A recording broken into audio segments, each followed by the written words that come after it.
Hello my dear friends, you're in the Military with Summary channel. In this video we're going to discuss the most important events that took place during the previous 12 hours. We have a lot of very interesting updates, so let's start. And first we're going to talk about Germany, because this morning the most important updates are coming exactly from this area. I would like to remind you that yesterday there were talks between Ukraine, Europe and the United States of America, where the parties were discussing the peaceful settlement of the conflict in Ukraine. So for example, this is the moment when Zelensky talks with US representatives have begun in the German capital, and during the next several hours we were receiving lots of updates and details about the process. Talks between the United States and Ukraine have begun in Berlin. Representing the American side are US Presidential Special Envoy Steve Witkoff and Trump's son-in-law Jared Kushner. Representing the Ukrainian side are Vladimir Zelensky, members of his team, and German Chancellor Friedrich Merz. So lately we received a report, a very interesting report, that's also present as a part of the American delegation at the talks in Berlin is the commander of the US European Command and Supreme Allied Commander Europe, Alexander Grinkevich. So the US side was represented not just with the politicals and diplomats, but also with the military bloc. The sources are saying that the talks took place more than 5 hours. US Special Envoy Steve Witkoff announced significant progress in talks with the Ukrainian delegation in Berlin. The meeting in Berlin between President Zelensky, Special Envoy Witkoff, Jared Kushner, and the US and the Ukrainian delegation lasted over 5 hours. Representatives held in-depth discussions on the peace plan, economic programs, and other issues. Significant progress was made, and a follow-up meeting will take place tomorrow morning. So the sources are saying that today, on the 15th of December of 2025, the parties will continue. At the same time, we received lots of interesting statements and updates from the territory of Ukraine itself. For example, the Ukrainian deputy stated that we shouldn't expect anything. Don't expect anything, rather, member Maria Bezuglia frustrated Ukrainians. On one side of the table are Ukrainians and Europeans, on the other are Americans. We wouldn't be surprised if Russians are sitting with the Americans at the next meeting. After a brief greeting, Merz left talks between Witkoff and Kushner and Zelensky. Chancellor aide Günther Sauter will remain as moderator, the Welt reports. Another important thing is that during this meeting, after the meeting, and before that meeting, the president of Ukraine, Zelensky, discussed the possibility of holding elections during martial law.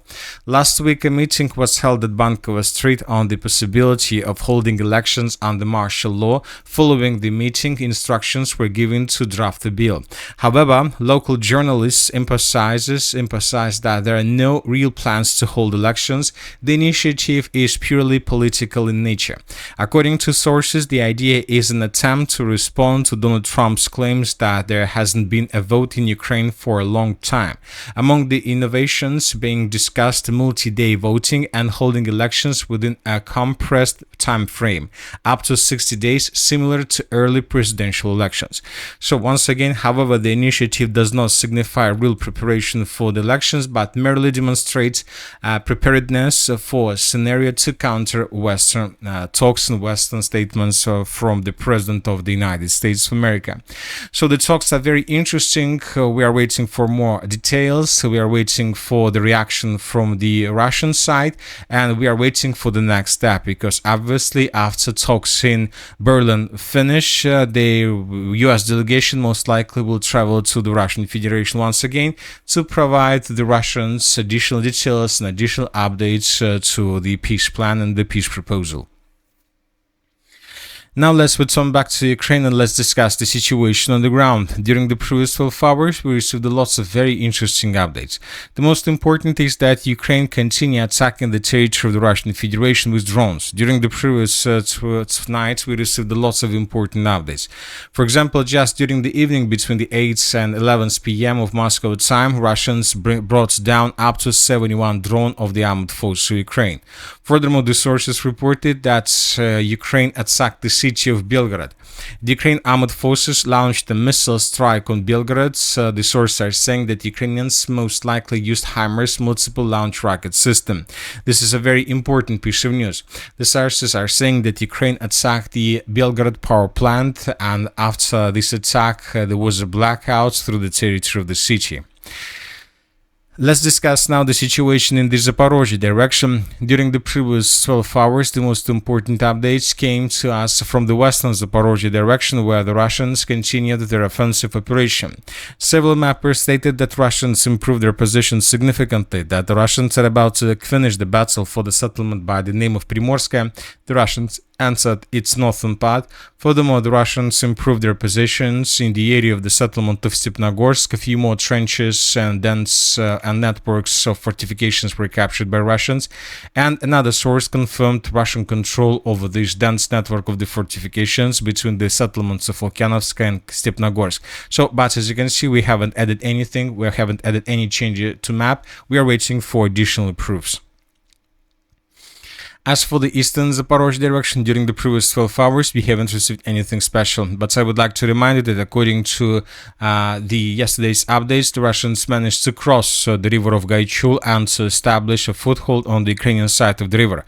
By the way, today several pro-Russian sources, very reliable sources, confirmed this information. So we're waiting for additional details about the situation in this area, because once again, if Russians are able to dig in deeper on this side of the river and to take on the complete control, say this part of the territory on the Ukrainian side of the river of Gaichul, this might lead to a complete collapse of the entire Zaporozhye wall defense, and this can lead to unpredictable consequences to the city of Zaporozhye itself. Now let's move further and let's discuss the situation in the Konstantinovka direction. During the previous 12 hours, so the Russians improved their positions to the south of the settlement.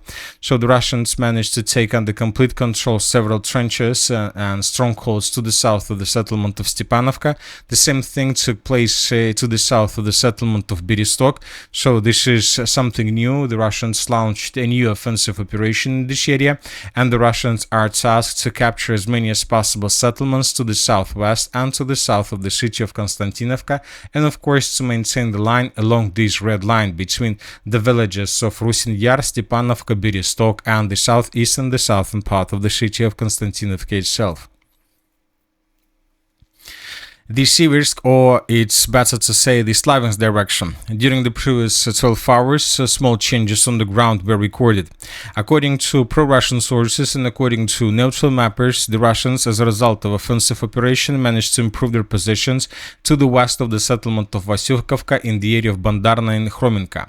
So now the Russians are doing the same as they do in the Konstantinovka direction. They're basically trying to maintain the line and to shorten the distances. They're trying to get as close as possible to the city of Slaviansk and to shorten the line between Liman and the city of Bakhmut. So all this entire pocket is something that the Russians are tasked to cut. Furthermore, we got report that Russians improved their positions furthermore to the west of the settlement of Siversk. This morning, this information was confirmed by neutral mappers. According to neutral mappers, the Ukrainians withdraw their positions further in the western direction towards more reliable line with the purpose to slow down the Russians in the area of Riznikovka, Kalenki, and Krivoluka. Another important update, another important area currently is the area in the direction of the city of Barova. So during the previous 12 hours, the most important updates came from this area. According to this number of icons, we see that the Russians force are moving towards the settlement of Karovy Yar. During the previous 24 hours, the Russians improved their positions in this area. So this is the situation by the end of the 14th. This is the 15th of December. We see that the Russians are trying to take the village of Karovy Yar in pincers to outflank the settlements and to force the Ukrainians to fall back. Furthermore, we can see lots of icons in the direction of the settlement of Alexandriivka. We have FPV drone attack through the settlements in this area. So the Russians are very active in this direction, and the Russians are tasked to get the river of Oskol and to cut the Barova, the entire Barova direction from supply and support. We're talking about this settlement. So as for this settlement itself, we received lots of updates from the territory to the north. We have huge changes. This is the situation by the end of the 14th. This is the 15th of December. According to neutral mappers, according to pro-Russian sources, the Russians managed to cut R87 road, this one physically, and basically to encircle the contingent of the armored forces of Ukraine in the area of the village by the name of Boguslavka. So now Ukrainians there were caught in cauldron, or maybe were just operationally encircled. Anyway, the Russians managed to cut supply and support, physical supply and support of this area area, and we believe that in coming days, in coming hours, the Russians will try to finish the battle for this territory, and this will allow the Russians to begin offensive operation along R87 road in the direction of the city of Barov itself. So before the end of the talks process, before the end of the peaceful negotiation process, the Russians will try to cut the positions of the armored forces of Ukraine on the Russian side of the river Oskol. We're talking about this huge pocket.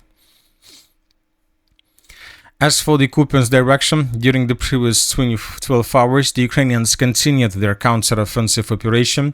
As we discussed in the previous video, the Ukrainians launched this counter-offensive operation with the purpose to have better positions, negotiation positions in Berlin.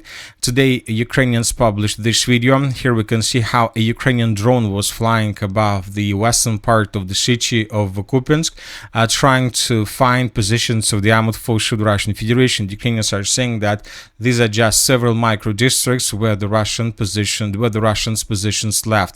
At the same time, we had reports from pro-Russian sources. According to them, indeed, the armored forces of Ukraine during the previous days managed to improve their positions significantly.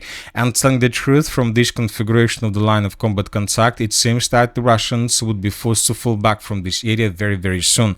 So the situation in the Kupiansk direction remains very tense.